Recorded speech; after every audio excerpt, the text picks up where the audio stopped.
വിശേഷ ദിവസങ്ങളിലൊക്കെ വീടുകളിൽ ഉണ്ടാക്കുന്ന ഭക്ഷണ മാലിന്യങ്ങൾ എന്ത് ചെയ്യും? കൊല്ലം ജില്ലയിലെ പനയത്തേക്ക് വരൂ. അവിടെ പഞ്ചായത്തും ഹരിതകർമ്മ സേനയും നടത്തുന്ന പ്രവർത്തനങ്ങൾ ഈ ചോദ്യങ്ങൾക്കുള്ള ഉത്തരമാണ്. ഹോട്ടലുകളിലെ മാലിന്യങ്ങളും ഇവർ കൊണ്ടുപോയി സംസ്കരിച്ച് വളമാക്കും.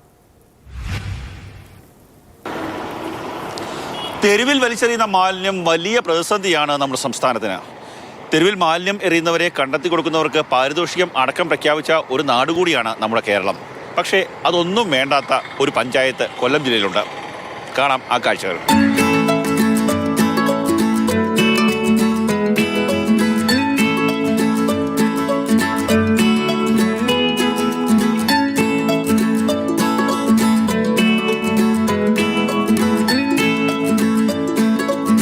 ഈ കാണുന്നതാണ് ആ കേന്ദ്രം. പനയം പഞ്ചായത്തിലെ പെരുമണ്ണിൽ പ്രവർത്തിക്കുന്ന മാലിന്യ സംസ്കരണ കേന്ദ്രം. ഇവിടേക്കാണ് ഭക്ഷണത്തിൻ്റെ മാലിന്യങ്ങൾ അടക്കമുള്ള കാര്യങ്ങൾ എത്തിക്കുന്നത്. അതിനുശേഷം അത് വളമാക്കി മാറ്റുന്ന പ്രക്രിയയാണ് ഇവിടെ നടക്കുന്നത്.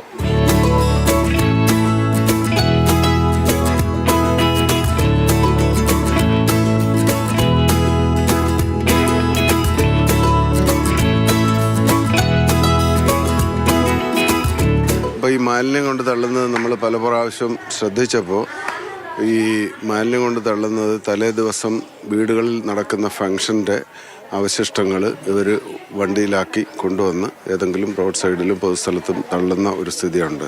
അപ്പോൾ അത് സ്ട്രിക്റ്റായിട്ട് നേരിടുന്നതിന് ഇത്തരത്തിലൊരു സമീപനം വേണമെന്ന് നമ്മൾ തീരുമാനിച്ചു. ജനങ്ങൾ ഇപ്പോൾ ആദ്യമൊക്കെ ഇത്തിരി എതിർപ്പൊക്കെ ഉണ്ടായിരുന്നു. കാരണം 50 രൂപ ഈ യൂസർ ഫീ നൽകണമെന്നുള്ളത് അവർക്കൊരു ബുദ്ധിമുട്ടായിട്ട് അവർ പറഞ്ഞിരുന്നു. പക്ഷെ പിന്നീട് നമ്മളിപ്പോൾ ഈ പ്ലാസ്റ്റിക് മാത്രമല്ല, ഒരു വീട്ടിലുണ്ടാകുന്ന എല്ലാ മാലിന്യങ്ങളും നമ്മൾ നീക്കം ചെയ്യുന്നതിനുള്ള നടപടി സ്വീകരിച്ചപ്പോഴത്തേക്ക് ആളുകൾക്കത് 50 രൂപ കൊടുത്താലും കുഴപ്പമില്ല, നമുക്കത് കൊണ്ട് പ്രയോജനമുണ്ടെന്ന് പറഞ്ഞു.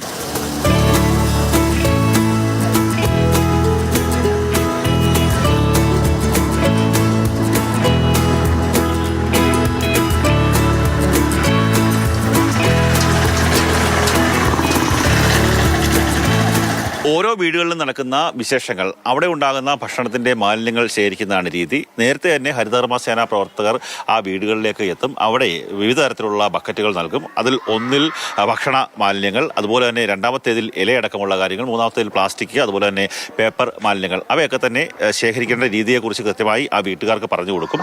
വേണ്ടി വന്നാൽ അവിടെ ഒരു ഹരിതകർമ്മ സേനാ അംഗത്തിൻ്റെ ഒരു സേവനം ഉണ്ടാകും. അതിനുശേഷം അവർ നേരെ തിരിച്ചു വരും. പിന്നീട് ഈ പരിപാടികളെല്ലാം തന്നെ കഴിഞ്ഞ ശേഷം ഒരു ഓട്ടോയിൽ നേരെ ആ വീടുകളിലേക്ക് പോകുന്നു.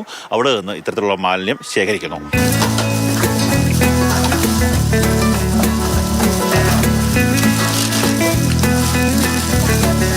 33 ഹരിതകർമ്മ സേനാ പ്രവർത്തകർ, അവരാണ് ഈ പ്രവർത്തികൾക്കെല്ലാം തന്നെ നേതൃത്വം നൽകുന്നത്. ഇപ്പോഴും നമ്മളിവിടെ എത്തുന്ന സമയത്ത് അവർ മറ്റ് ജോലികളിലാണ്.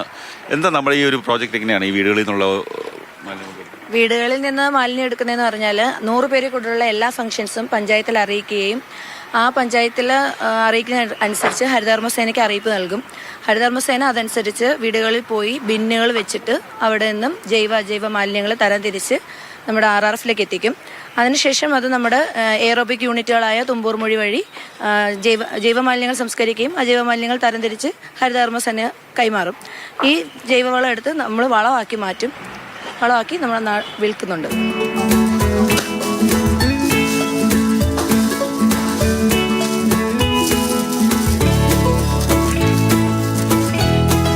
നമുക്കിതിനകത്ത് പല രീതിയിലും വരുമാനം ഉണ്ടാക്കാം. നമുക്ക് അജൈവ മാലിന്യത്തിൽ വളമാക്കി കർഷകർക്ക് എത്തിക്കാൻ നമുക്കൊരു കിലോയ്ക്ക് 20 രൂപ വെച്ചാണ് നമ്മൾ കൊടുത്തുകൊണ്ടിരിക്കുന്നത്.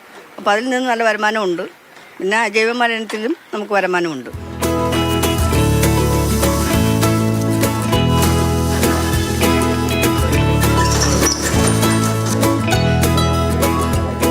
ജീവിതമാർഗ്ഗം ഉയർത്തുന്നതിന് വേണ്ടിയാണ് ഇതുകൂടെയൊക്കെ നമുക്ക് ചെയ്തു തന്നേക്കുന്നത്. അത് ഞങ്ങൾ വളരെ ആത്മാർത്ഥമായിട്ട് തന്നെ ചെയ്യുന്നത്.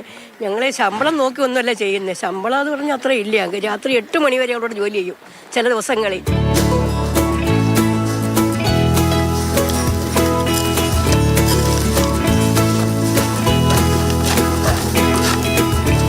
വരുമാനത്തിന് മാത്രം മോഹിച്ചല്ല നമ്മുടെ നാടിനെ മാലിന്യമുക്തമാക്കണമെന്നുള്ള ഒരു രീതിയിൽ 2017 തുടങ്ങിയ പ്രോജക്റ്റാണ്. ഫസ്റ്റ് കയറിയതാണ് ഞാൻ. അങ്ങനെ നമ്മൾ ഒരു വാശിയിലാണ് നമ്മുടെ പഞ്ചായത്തിന് നമ്മൾ മാലിന്യമുക്തമാക്കി കൊണ്ടുവന്നത്. വീടുകളിൽ നിന്നുള്ള ഈ ഭക്ഷണത്തിന്റെ മാലിന്യങ്ങൾ നേരെ പെരുമണ്ണിലെ കേന്ദ്രത്തിലേക്ക് കൊണ്ടുവരുന്നു. അതിനുശേഷം ഈ മാലിന്യ സംസ്കരണ യൂണിറ്റിൽ നിക്ഷേപിച്ച് അത് വളമാറ്റി മാറ്റുന്നതാണ് ഇവിടുത്തെ ഒരു രീതി.